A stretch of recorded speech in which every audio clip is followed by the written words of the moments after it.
Ini ya, memang tamu kita dalam toko kita malam ini memang tidak jauh-jauh dari ada hubungannya dengan pesawat pastinya ya, karena sangat banyak terlibat dalam dunia transportasi, dirgantaraan dan juga otomotif. Beliau adalah Komisaris Utama Garuda Indonesia ya, sekarang kemudian Direktur Utama PT Dirgantara Indonesia tahun 2000 hingga 2002 dan mantan Menteri Perhubungan Kabinet Indonesia Bersatu, Pak Jusman Syafil Djamal. Selamat malam. Selamat malam. Iya, apa kabar ini Pak? Alhamdulillah baik.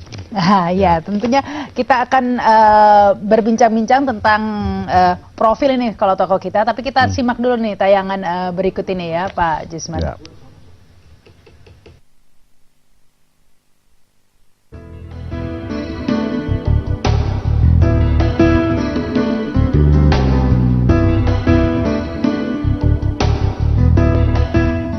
Jusman Syafil Djamal adalah salah satu tokoh yang ikut membesarkan bidang perhubungan udara di tanah air. Jusman lahir di Langsa, Aceh Timur pada tanggal 28 Juli 1954. Ia mengenyam pendidikan di Institut Teknologi Bandung jurusan Teknik Mesin dengan subjurusan Teknik Penerbangan Aeronautika. Masa studi Jusman sempat tertunda karena aktivitasnya sebagai pemimpin aktivis mahasiswa pada tahun 1977 hingga 1981. Beliau mengkritik kepemimpinan Orde Baru dan kebijakan ekonominya. Kritikan itu sempat dibukukan oleh Dewan Mahasiswa ITB pada tanggal 14 Januari 1978 dengan judul Buku Putih Perjuangan Mahasiswa tahun 1978. Setelah lulus dari Teknik Mesin ITB pada tahun 1982, Jusman bekerja di IPTN, belakangan berganti nama menjadi PT Dirgantara Indonesia. Jusman menjadi junior aerodinamis dan menjadi profesional aerodinamis dalam kurun waktu 7 tahun. Pada tahun 1989 hingga 1995, Jusman dipercaya oleh B.J. Habibie menjadi Chief Project Engineer pesawat N250. Pesawat ini merupakan hasil karya anak bangsa dengan Profesor Habibie sebagai Chief Designer-nya. Sayangnya program pengembangan pesawat N250 ini dihentikan oleh Letter of Intent IMF pada masa krisis ekonomi Asia di tahun 1997. Pada masa pemerintahan Presiden Abdurrahman Wahid, Jusman menjadi Direktur Utama Dirgantara Indonesia sejak tahun 2000 hingga 2002. Pada masa pemerintahan Presiden Susilo Bambang Yudhoyono di tahun 2007, Jusman diangkat menjadi anggota Tim Nasional Evaluasi Keselamatan dan Keamanan Transportasi. Di tahun yang sama, ia diangkat menjadi Menteri Perhubungan Kabinet Indonesia Bersatu sampai Oktober 2009. Pada 1 Januari 2011, Jusman dipercaya menjadi Komisaris Utama PT Telkom Indonesia Tbk. Dan sejak 12 Desember 2014, Jusman kembali diberi tanggung jawab oleh pemerintah sebagai Komisaris Utama Garuda Indonesia.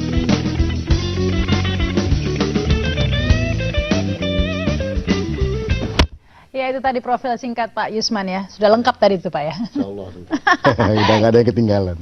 Ternyata aktivis dulunya ya. Dulu ya, tahun 1998 ya. Di ITB. Kita akan berbincang lebih jauh lagi Pak Jusman, tapi kita harus break dulu ini ya. Oke, ya pemirsa, kami akan kembali setelah pesan-pesan berikut ini.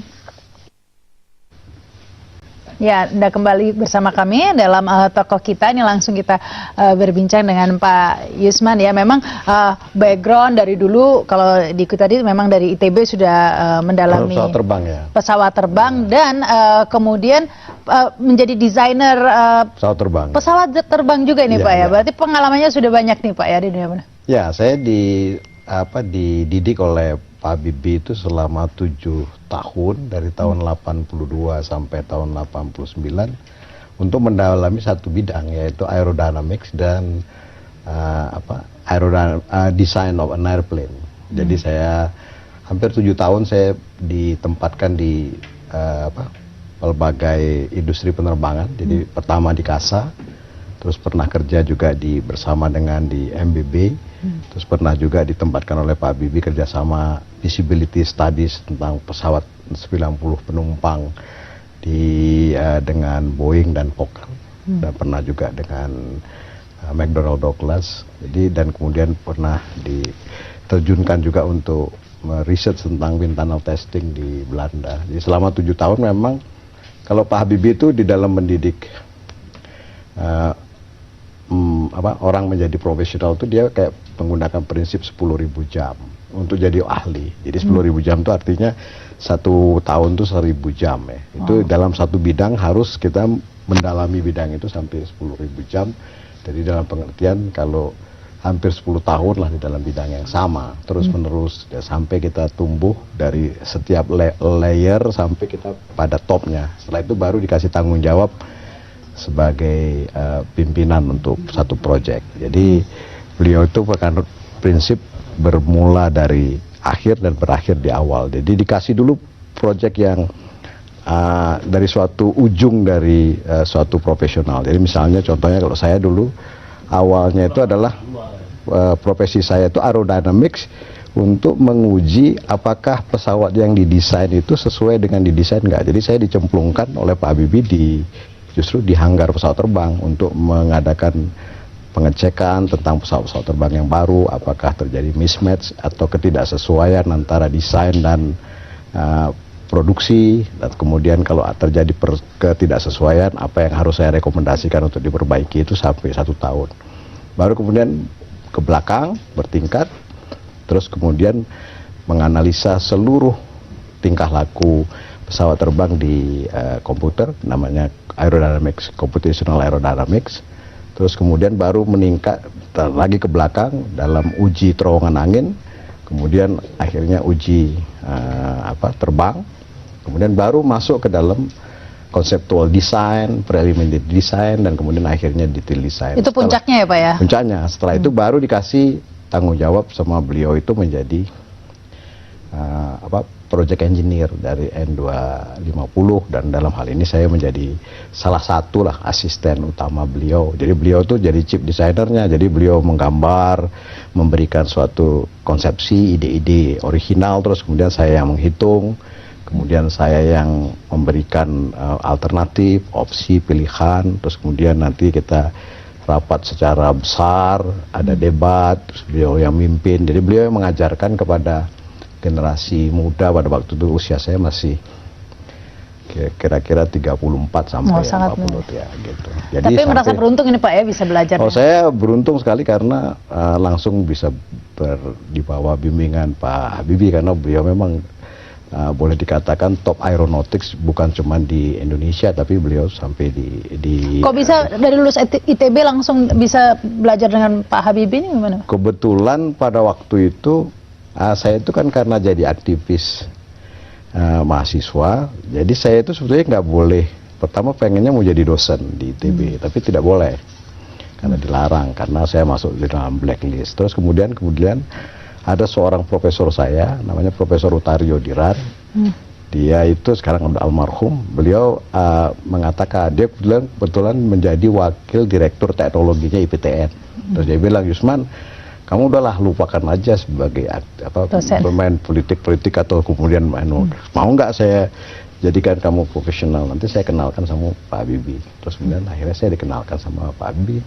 Kemudian oleh Pak Habibie saya bilang, Yusman, kamu mau saya rubah menjadi profesional, tapi syaratnya satu, kamu mau sungguh-sungguh. Nah, terus baru dia bilang, kamu mau pilih jalan dari mana? Jalannya itu melalui jalan yang sukar atau jalan yang mudah? Yang mudah yang gimana Pak? Yang relatif mudah tapi semua dua-duanya sukar. Ya itu pertama kalau mau kamu saya sekolahin, jadi dari S1, S2, S3. Atau jalan yang sukar, kamu saya terjunin dari bawah. Jadi kamu saya taruh di hanggar, pekerjaan paling kotor. Kemudian kamu bertingkat. Kalau kamu berhasil kamu jadi orang hebat, kalau enggak ya kamu nanti kerjanya paling jadi engineer di bawah aja. Nanti nanti saya lihat talent kamu. Terus kemudian akhirnya saya dicemplungin di hanggar Getafe di Casa di Madrid. Kemudian saya benar, jadi dengan teman-teman kerja saya orang STM dan kemudian dari teknisi semua, jadi yang insinyur cuma saya. Bahasanya bahasa Spanyol, terus kemudian kerjanya juga kasar. Terus kemudian akhirnya berapa lama itu di Spanyol Pak? Itu 1,5 tahun. Kemudian setelah itu dari situ ada dia kasih saya seorang top aerodynamics dari Spanyol, tapi sebenarnya termasuk top aerodynamics di Eropa pada waktu itu, yaitu Mr. Simon Calero. Kemudian dia yang membimbing saya terus dari namanya aerodynamics yang di lapangan, terus pindah menjadi computational aerodynamics. Kemudian akhirnya dia memberikan kepercayaan kepada saya untuk memimpin untuk uji terowongan angin di Nederland. Untuk pada waktu itu saya mendapatkan suatu tugas untuk melihat ketidaksesuaian antara pesawat CN235 yang didesain dengan yang diproduksi. Jadi waktu diterbangkan ada terjadi semacam kinerja yang tidak sesuai dengan desainnya. Jadi saya diberi kepercayaan oleh Pak Bibi dan oleh Pak Simon. Detail sekali nih ya Pak pekerjaannya. Kalau sekarang ada tidak Pak yang tugasnya seperti Pak Yusman ini? Ada kadernya nggak nih Pak?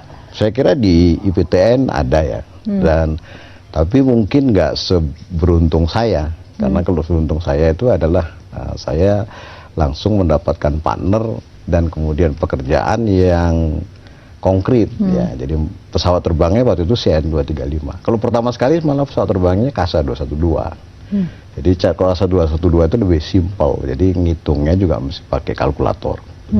Kemudian akhirnya saya bisa membuat program komputer.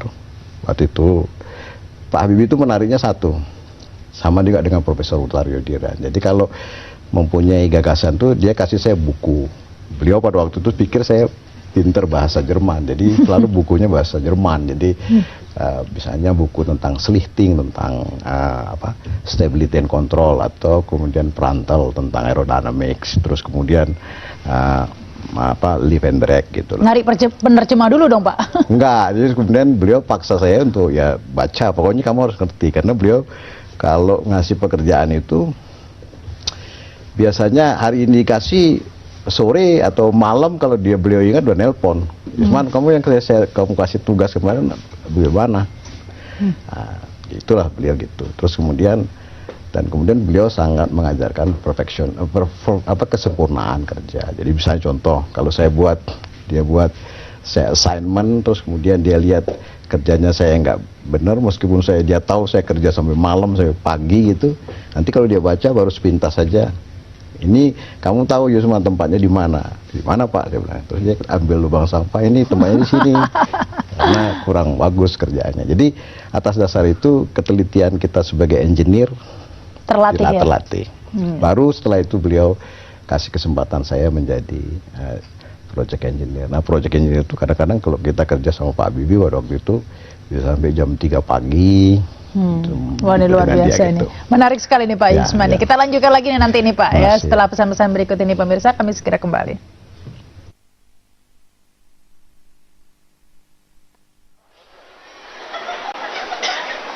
Suasana Bandara Soekarno-Hatta sejak Rabu malam hingga Jumat siang masih semrawut. Keadaan ini akibat keterlambatan 54 penerbangan Lion Air. Ribuan penumpang menumpuk di bandara tanpa ada kepastian kapan akan berangkat dan terpaksa menginap di bandara. Puluhan calon penumpang Lion Air bahkan sempat menyandera pesawat Lion Air.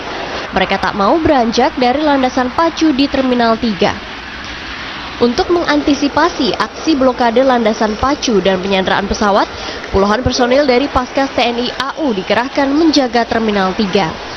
Prajurit TNI ini menjaga 8 pesawat Lion Air yang terparkir dan aset milik Lion Air. Beberapa troli berisi barang bawaan penumpang dibiarkan berada di tengah jalan dengan maksud menghalangi perjalanan bus penumpang menuju pesawat. Sedangkan para penumpang duduk-duduk dan tiduran di lantai apron. Tak hanya di landasan pacu, penumpang juga memadati ruang tunggu dan kantor Airport Duty Manager Terminal 3 Bandara Soekarno-Hatta. Para penumpang ini mengaku terpaksa menginap di bandara dengan kondisi seadanya dan tanpa ada perhatian dari pihak maskapai milik anggota Dewan Pertimbangan Presiden Rusidi Kirana ini. Salah seorang penumpang tujuan Solo, Kiki, mengaku telah 2 hari bermalam di Terminal 3.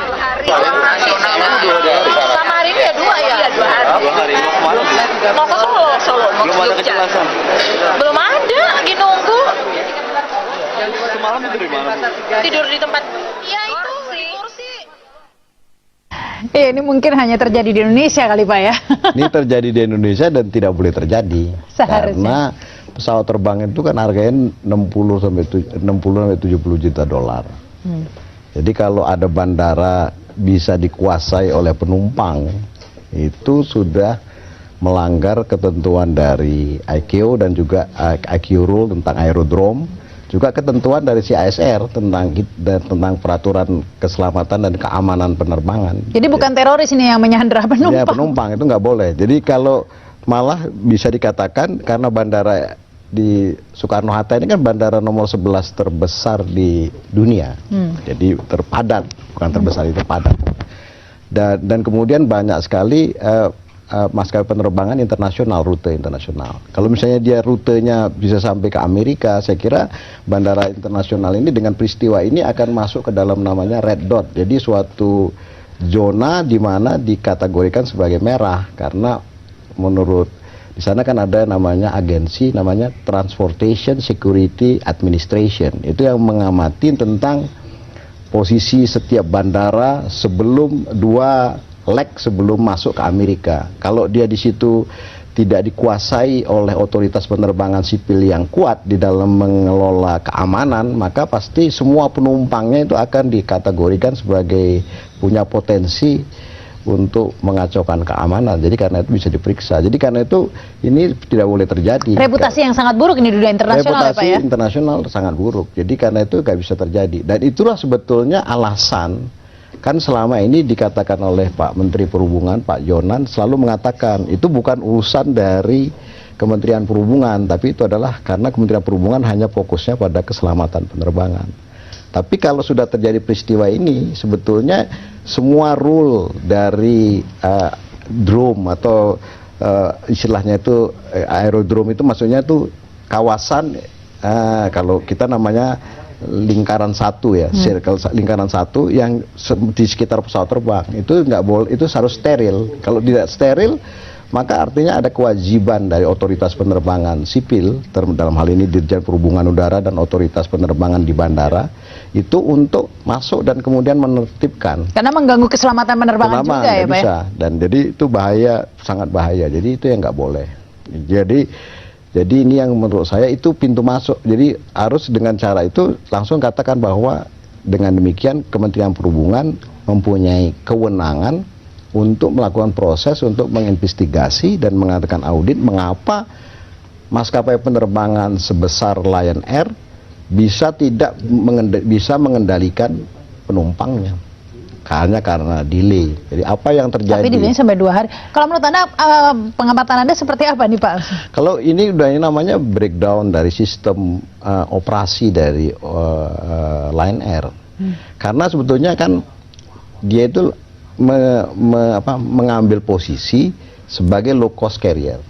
Nah, low cost carrier itu selain biaya penerbangan murah, jadi biaya penerbangan yang berbiaya rendah, ya bukan soal murah karena kalau murah kan bisa dikatakan orang banting harga, tapi berbiaya rendah. Nah, dia harus hanya menjaga 2 hal, yaitu keselamatan penerbangan dan sebetulnya mengurangi delay. Karena kalau enggak, dia nggak akan bisa melakukan proses utilisasi dari pesawat terbangnya. Kan pesawat terbangnya harus terbang selama 11 jam di udara, baru dia efisien, baru dia produktif, baru bisa dikatakan sebagai maskapai berbiaya rendah.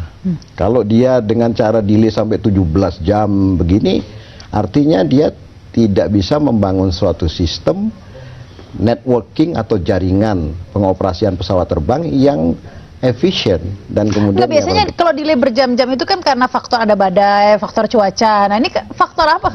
Kalau ini dari penjelasan dari Direktur Umumnya Pak Sirait yang saya tangkap itu adalah ada 3 pesawat terbang yang dimiliki oleh Lion Air itu rusak, dan rusaknya itu di suatu bandara yang tidak mempunyai cadangan, yaitu misalnya di Semarang. Kemudian satu lagi kalau nggak salah di Lombok, satu lagi itu di Soekarno-Hatta. Yang di Soekarno-Hatta ini punya cadangan, jadi mereka mempunyai cadangan 6, dan cadangannya itu diletakkan di bandara-bandara besar, jadi di Soekarno-Hatta, di Surabaya, di Makassar, di Medan gitu, jadi dan di Bali.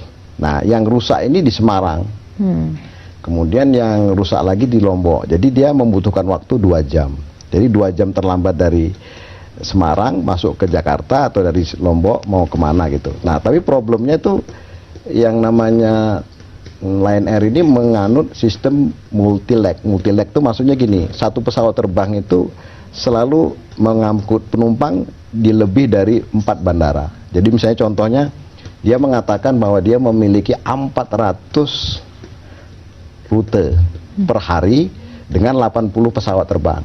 Jadi artinya satu pesawat terbang menjalani 5 rute.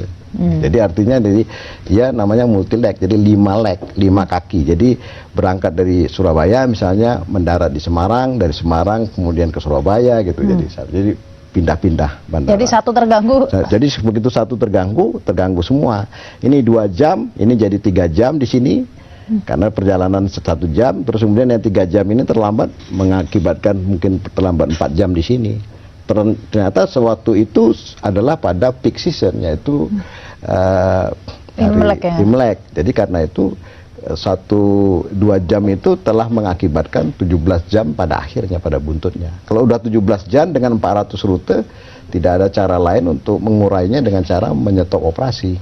Nah, sebetulnya kalau dia terlambat 2 jam atau 3 jam, itu sebetulnya makanya dulu waktu saya menjadi Menteri Perhubungan ada atas saran dari, pada waktu itu saya kira YLKI yang mengatakan bahwa kalau terlambat tolong dibuat aturannya Pak Yusman. Jadi saya buat pada waktu itu aturan kalau terlambat dengan artinya kompensasi. Tapi kompensasi itu tidak boleh lebih dari 4 jam.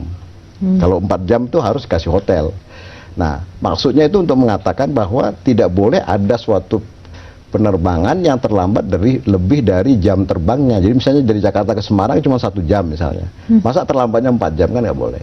Jadi karena itu diatur aturan itu. Nah, kalau sudah keluar dari 4 jam, artinya tidak diatur oleh ketentuan itu. Nah, kalau karena tidak diatur oleh ketentuan itu, disitulah Kementerian Perhubungan melakukan istilahnya diskresinya untuk melakukan upaya untuk mengevaluasi. Dan ada aturannya tidak sih kompensasi ini? Kalau kita lihat dari berita tadi kan Ada. tidur di Terminal 3 tidak diberi hotel seperti itu. Ada aturannya, ada namanya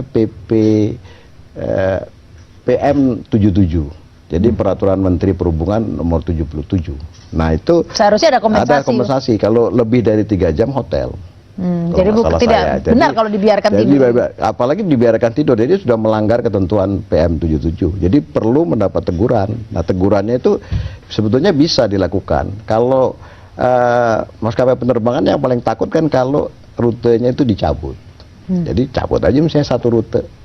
Misalnya kalau kita mau memberikan pelajaran, ambil rute yang tidak mengganggu cash flow-nya dari Lion Air. Itu bisa dilakukan, dia ambil 1 rute untuk mengatakan tegur. Kalau misalnya dia tidak melakukan aksi yang lain, cabut lagi yang lain, cabut lagi, sampai membuktikan bahwa Lion Air itu bisa mengelola rute yang diberikannya. Karena yang perlu dicatat oleh Kementerian Perhubungan, oleh semua insan dirgantara, bahwa rute itu public utility, jadi milik publik, sama kayak kayak sistem pertahanan itu milik publik. Jadi karena itu kalau tidak dikelola dan dikembangkan dengan baik oleh pemberian izin.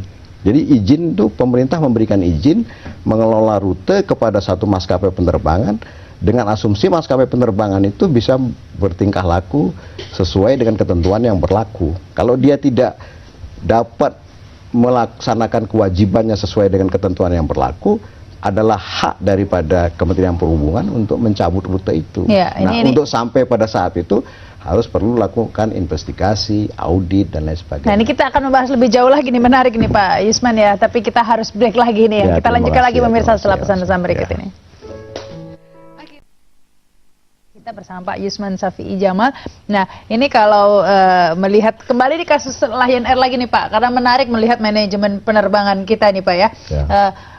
Kalau tadi Bapak cerita ya, sebenarnya sudah tugas Bapak dulu kan dites itu satu-satu apakah pesawatnya ini sesuai dengan desain. Artinya sangat perfeksionis dan detail ini masalah penerbangan sebenarnya. Ya, kalau masalah penerbangan itu nggak boleh ada istilahnya gitu, ada motonya itu. Langit itu luas, tapi tidak ada tempat untuk satu small error, satu kesalahan kecil. Jadi karena itu orang yang bekerja di industri pesawat terbang itu upayanya hanya 3 kata ya, teliti, cermat. Pokoknya teliti, cermat, pokoknya 3 kali lah, pokoknya supaya teliti dan cermat. Jadi disisir, semua benih-benih kecelakaan disisir, benih-benih kegagalan terbang disisir, semua disisir. Jadi karena itu, kalau kita membangun sistem misalnya maskapai penerbangan, dia utama itu jaringan, jadi jaringan rute, namanya network. Maka dia nanti pasti ada di belakangnya ada dapurnya, dapur pemikirnya itu besar, banyak sekali orangnya dengan komputer dan lain-lain. Namanya nanti dalam network planning. Jadi ada suatu planning yang jelas dari ini kalau misalnya terjadi delay setengah jam, misalnya di sana jadi berapa, nanti keluar warna merah semua. Nah jadi karena itu akhirnya ujungnya orang mengatakan yang paling efisien itu adalah kalau pesawat terbang itu harus disiapkan. Jadi dia yang diperlukan itu satu kesehatan pesawat terbang. Kesehatan pesawat terbang itu maksudnya tidak ada seluruh item no-go item itu harus semua terpenuhi supaya bebas. Habis itu ada kelaikan pesawat terbang. Laik itu maksudnya seluruh ketentuan perundang-undangan dan ketentuan regulasi, rule and regulation dari keselamatan dan keamanan penerbangan telah terpenuhi. Ini baru namanya readiness, jadi kesiapan dan keandalan pesawat terbang untuk dioperasikan. Nah ini udah ada approvalnya, dia berhenti di tarmac, ditaruh di Garbarata.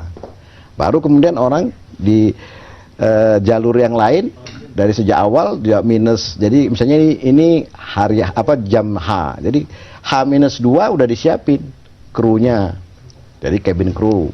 Juga kesehatan dan lain sebagainya dipenuhi karena cabin crew itu adalah nanti menolong penumpang ketika emergency. Kemudian pilotnya juga dicek karena ada ketentuan, misalnya 1 tahun pilot itu hanya boleh mengoperasikan pesawat terbang 1050 jam, itu ketentuan internasional. Jadi 1 hari hanya boleh 9 jam. Dia ada misalnya pilot ternyata dia 8,5 jam, nah, itu nggak boleh terbang karena dia kalau terbangnya mungkin udah 1 jam, jadi misalnya 9 jam, 9,5. Jadi karena itu dia digeser, diberesin dulu izin cutinya dan lain sebagainya, ganti dengan yang lain. Nah ini kalau ini nggak terjadi kesiapan, jadi bisa jadi pesawat terbang ada tapi kru tidak ada. Nah itu satu ya. Nah kalau ini sudah ada semua, nanti dicek lagi pada terakhirnya waktu isi manifest itu orang akan tanya nanti di namanya terminal operator ya, termasuk Angkasa Pura dan juga tower akan menanya manifestnya, menjadi penumpangnya siapa, duduk pada ini dan lain sebagainya, apakah orang yang bertiket namanya sama dan lain sebagainya. Itu sudah dilakukan kan di CKTP kan kalau sekarang. Itu semua. Nah baru kemudian yang terakhir ini namanya izin terbang. Nah izin terbang itu, nah ini sebetulnya ada salah satu kontributor juga mungkin keterlambatan, yaitu izin terbang itu sejak peristiwa Air Asia. Kalau dulu izin terbang itu fleksibel, ada namanya koordinator slot di bandara. Kalau sekarang nggak boleh, semua izin terbang itu adalah 72 jam sebelum pesawat berangkat harus mengajukan izin terbang dan kemudian slot. Jadi itu harus langsung ke pusat, yaitu ke Direktur Angkutan Udara di Kementerian Perhubungan, yang dimana itu nanti diatur oleh satu mereka istilahnya pakai online gitu. Nah tapi kalau misalnya orang tiba-tiba pesawatnya nggak ada, kan itu harus diganti nomor pesawat, jenis rumit pesawatnya lagi. diganti, rumit lagi, itu lebih ya nggak bisa 72 jam, jadi mungkin dia 2 jam. Proses mekanisme emergency itu tidak ada. Nah ini mungkin kontribusi, jadi mungkin Lion Air pesawatnya rusak tahu, tapi untuk dia bisa mendapatkan izin terbang mengganti mungkin butuh waktu 2 jam lebih. Nah itu berkontribusi. Nah kalau sementara ke depannya ya Pak ya, apa yang perlu diperbaiki dalam manajemen penerbangan sehingga hal-hal serupa seperti itu tidak terjadi gitu? Intinya tuh memang begini, tidak ada satupun maskapai penerbangan yang begitu jagonya sampai tidak ada istilahnya itu tidak pernah ada delay, apalagi udah 400 rute ya, pasti ada delay. Karena itu dikenal istilah indikator namanya on time performance. On time performance itu paling tinggi 87% sampai 90%. Kalau ada yang bisa klaim sampai 95% itu udah boleh dikatakan kita angkat jempol 2 kali lah. Itu jarang. Jadi biasanya 87 sampai 90%. Nah, di situ nanti yang akan lihat karena statistik ya, ada orang yang mengatakan 87%, tapi sebetulnya kalau dilihat statistik ada deviasinya. Ada yang delaynya itu misalnya yang disebut 87% itu kalau delaynya nggak boleh lebih dari setengah jam. Jadi rata-rata delaynya setengah jam. Tapi kalau ada satu delay sampai 17 jam, dia ngeklaim bahwa dia pernah 87%, tapi ada yang delay 17 jam, itu udah nggak termasuk. Dia udah dianggap harus sebagai kategorisasi, udah harus dikasih tahu bahwa maskapai penerbangan itu harus dikurangi rutenya, harus disesuaikan antara termasuk masalah konsumen ya Pak ya, tadi itu kompensasi menyediakan, itu juga harus ada pantauan. Harus ada bantuan. Jadi dia juga harus, Saya gini, kan kita agak unik itu. Ada orang penumpang marah-marah, makanan tidak ada, nggak ada kompensasi. Terus kemudian juga kepastian apakah dia bisa berangkat besok atau tidak ada. Jadi dia itu hak untuk mendapatkan informasinya itu juga kelihatan sekali tidak dipenuhi. Kemudian yang kedua juga, kalau dia mau mengatakan, saya jengkel, saya harus minta supaya tiket saya di-refund. Nah, itu bandara yang standar, maskapai penerbangan standar harus mengatakan karena saya salah, mengganggu aktivitas orang lain, maka saya mengatakan boleh kamu saya refund. Atau saya carikan kamu pesawat terbang lain dari maskapai penerbangan Harusnya lain. seperti itu ya, Pak? Itu kewajiban. Karena prinsipnya kan semua penumpang itu raja. Masa ada raja terlunta-lunta? Ini raja terlantar ini namanya. Nggak mungkin. Baik, kita harus beri dulu. Kita masih banyak di perbincangan setelah pesan-pesan berikut ini, pemirsa. Ya, Anda kembali bersama kami dalam Tokoh Kita. Ini segmen terakhir, Pak, sekaligus disambung ini, Pak ya. Kita tahu bahwa Indonesia ini punya tokoh seperti Habibie, seperti Pak Yusman ini yang berguru kepada Habibie.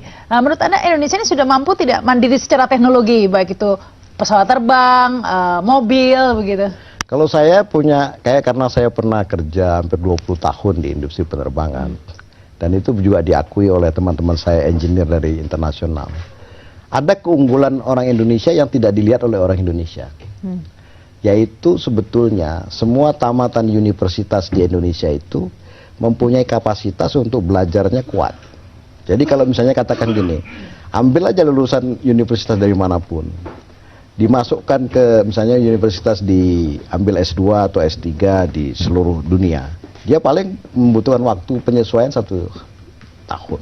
Setelah itu dia pasti bisa menguasai ilmu dan pengetahuan. Karena itu orang Indonesia itu dikenal kemampuan untuk adaptasinya, dan kemudian yang keunggulan dibandingin sama engineer dari China atau dari negara-negara Korea lain sebagainya adalah dia itu tidak mengkelompok sebagai suatu eksklusif. Misalnya gini, kalau engineer Cina di Amerika, dia kumpul sesama engineer Cina. Demikian Korea. Jadi membentuk kelompok. Akibatnya perang sama engineer lain. Tapi kalau orang Indonesia bisa, istilah itu bisa bekerja sama, bisa jadi malah mereka bisa, kalau orang yang interest itu banyak sekali. Misalnya ada satu orang profesor saya yang ahli roket itu, yang Martin Tiokol, namanya Profesor Lim Kengki Laheru, itu adalah kepala laboratorium tentang Martin Tiokol, penggendong roket ruang angkasa itu pada waktu itu di Utah waktu saya mau belajar tentang roket. Jadi mereka kalau di situ langsung unggul. Hanya saingan kita itu engineer dari India.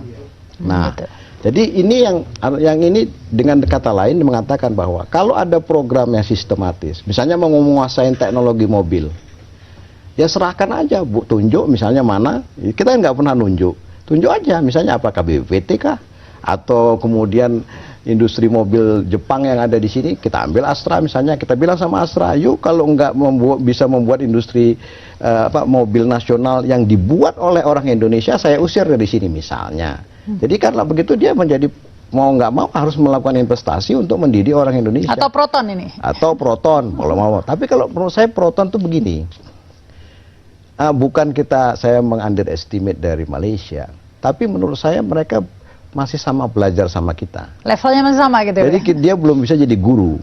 Karena kalau kita mau belajar teknologi itu harus kita pada guru. Gurunya itu misalnya gini, kalau orang Jepang atau orang Amerika atau orang Jerman, kalau dia engineer yang top itu angka sama desain itu keluar dari tangannya, bukan dari pikirannya, udah keluar dari tangannya. Jadi kalau buat sketsa itu langsung. Jadi misalnya saya pernah berguru dengan Profesor Aubert itu dari Fokker ya, yang merancang pesawat terbang Fokker 28, Fokker 100 dan Fokker 50.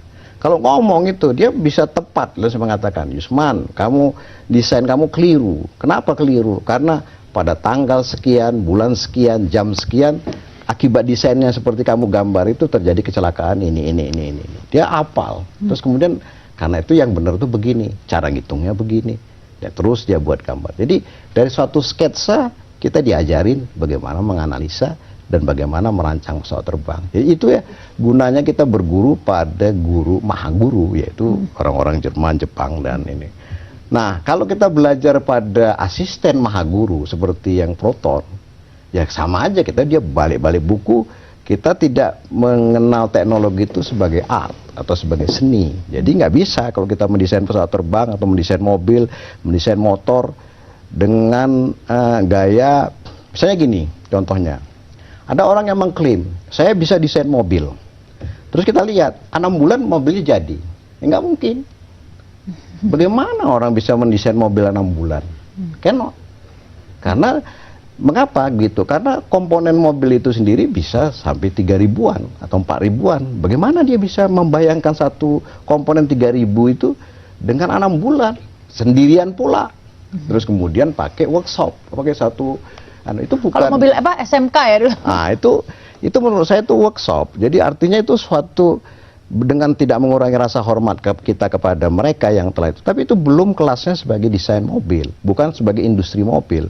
Kalau nanti kita jadikan, itu nanti pertama tidak bersaing, kedua uang habis, ketiga juga nanti kita bisa dapat banyak sekali misalnya contohnya aja, sekelas Honda yang bertahun-tahun membuat mobil, itu terpaksa mobilnya jutaan ditarik dari pasar. Kenapa? Karena remnya blong, tidak bagus pada satu kecepatan tertentu.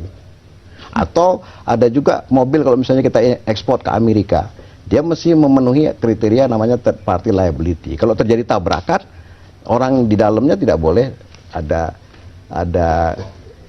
kerusakan dari tubuhnya karena asuransi dan lain sebagainya. Nah, itu karena itu dia mesti desain namanya monocoque. Jadi semua dia seolah-olah duduk di dalam kapsul. Nah, itu bagaimana cara kita mendesain kalau dengan 6 bulan. Jadi desain mobil, desain motor, desain pesawat terbang itu suatu teamwork. Lebih dari mungkin 100 atau 50 engineer yang top. Nah, anak-anak muda Indonesia, lulusan Universitas Indonesia, Universitas Gajah Mada, ITS, ITB, kalau dikumpulin menjadi satu tim, pasti mampu menguasai teknologi mobil, teknologi apa saja, termasuk teknologi gadget. Tapi syaratnya satu, kita belajar dari maha gurunya. Tapi kita sudah pernah mencoba ya zaman IPTN itu. Nah, IPTN berhasil karena misalnya contohnya gini, pengalaman saya di IPTN. Suatu hari Pak Habibie datang ke meja kerja saya. Saya nggak tahu bahwa beliau mempunyai gagasan untuk mendesain pesawat terbang. Dia tahu bahwa saya udah dididik dan saya pulang dari Spanyol. Terus kemudian tiba-tiba dia datang jam 4 sore, dia tepuk bahu saya. Yusman, kamu sedang ngapain? Sedang ini Pak, sedang hitung-hitung ini. Oh gitu. Terus dia buat sketsa. Saya mau buat pesawat terbang gini, 30 penumpang gini-gini. Ini sketsanya, Yusman kamu pelajari. Terus dia pulang. Saya bingung, apa yang Pak Habibie minta ini? Nah, terus kemudian karena saya sudah dilatih sama beliau selama itu, langsung saya buat konsep A, B, C. Terus kemudian 3 hari kemudian beliau udah datang lagi ke kamar saya, mengatakan, Yusman yang kemarin saya minta kamu udah jadi Pak. Udah Pak, ini hitungannya gini, ini gini. Nah, sekarang kamu kumpulin yang seusia kamu. Nah, kamu saya angkat sebagai asisten utama saya, kamu kumpulin yang seusia sama. Saya kumpulin semua satu usia. Nah, kemudian di briefing sama beliau buat pesawat terbang dengan alternatif yang saya sampaikan. Terus mulai briefing. Setelah briefing, baru kemudian saya dikenalkan sama beliau dengan seorang ahli aerodinamik dari Prancis, dari yang merancang pesawat terbang tempur waktu itu, Dassault. Datang, saya disuruh bicara, hanya untuk dilihat apakah saya punya talenta atau tidak. Setelah ngobrol gitu, terus kemudian orang itu mengatakan bahwa, Pak Habibie mengatakan, saya pengen agar Anda mendampingi Yusman di dalam belajar untuk mendesain sayap pesawat terbang. Karena dia pernah belajar ini, tapi dia belum mempunyai seni. Jadi dipartnerin. Setelah dipartnerin, 3 hari kemudian orang Prancis itu bilang, saya suruh aja Pak belajar sendiri. Nanti kita audit setiap 3 bulan. Jadi maksud saya untuk mengatakan bahwa kalau kita belajar dari seorang maha guru yang mempunyai keahlian begitu, dia bisa mendapatkan talenta, bisa mendapatkan keahlian dari bakat-bakat yang terpendam dari seorang itu. Jadi sama dengan kayak Mourinho yang mendapatkan bagaimana mengawinkan Messi dengan waktu dia di Barca atau di Real Madrid gitu ya. Jadi bisa dia lihat. Tapi tetap terganjal ya dulu ya untuk. Ya terakhirnya pesawatnya udah terbang. Kita udah bawa pesawat terbang itu sampai ke Perancis, Paris, dari Indonesia, dari Jakarta terbang sampai ke Paris, di keliling dunia lah boleh dikatakan gitu, semua surprise, kok bisa ada orang quote unquote, orang yang baru nggak dikenal, juga insinyurnya juga nggak dikenal di aeronautik dunia, kok bisa membuat pesawat terbang. Nah, semua pada waktu itu malah kritik, oh mungkin karena dibantu sama orang asing, dibantu Boeing dan lain sebagainya. Tapi pesawatnya terbang. Setelah itu 800 jam terbang. Kita punya 2 pesawat terbang, satu yang 50 penumpang, satu yang 70 penumpang. Terbang akumulasinya 800 jam terbang. Nah, ketika kita mau terus, tiba-tiba ada letter of intent dari IMF yang mengatakan bahwa sejak letter of intent itu ditandatangani, IPTN tidak boleh menerima 1 rupiah pun dari anggaran belanja negara. Nah, bayangkan bahwa kita investasi di IPTN, semua uang sedang tertanam, tiba-tiba uang yang mengalir dari luar untuk membiayai itu nggak ada, putus. Jadi Itu kayak hambatan. seolah-olah kita lagi mau ada di dalam oase, mata air gitu, mata airnya surut, kering. Ya udahlah, uang nggak ada. Bagaimana proyek mau jalan, lagi di setengah jalan. Nah, sekarang gitu. bisa ditumbuhkan lagi tidak Pak seperti itu?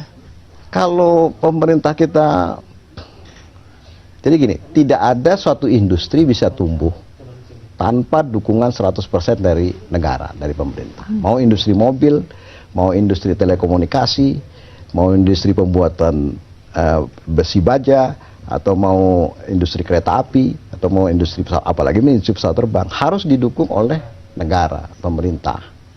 Nah, persoalannya orang Indonesia selalu begini, kalau didukung pemerintah, selalu dibilang bahwa perusahaan itu manja, jago kandang, kita malah dikecam habis. Padahal memang harus, nggak ada. Korea tumbuh berkembang karena negara, Amerika juga begitu, Jerman juga begitu. Mana ada bangsa lain yang nggak karena negara. Jadi Itu sudah ya. waktunya ya? Jadi menurut saya sih sudah waktunya, dan saya percaya generasi yang sekarang ini jauh lebih jenius lah, lebih pintar-pintar dari generasi yang masa lalu. Baik, terima kasih nih Pak Yusman. Sayang sekali waktunya sudah habis ini, tapi menarik sekali berbincang dengan Pak Yusman Safi Jamali. Terima kasih sekali Terima lagi kasih ya. ya. Ya, dan pemirsa, terima kasih juga atas perhatian Anda. Selamat malam dan sampai jumpa. Iya, suatu kebanggaan ya Rahma ya, kalau kita punya Bapak Yusman ya di Indonesia. Semoga Indonesia bisa menjadi lebih baik dan menjadi motivasi untuk perbincangan pada malam hari ini. I will fly from 10 to 5.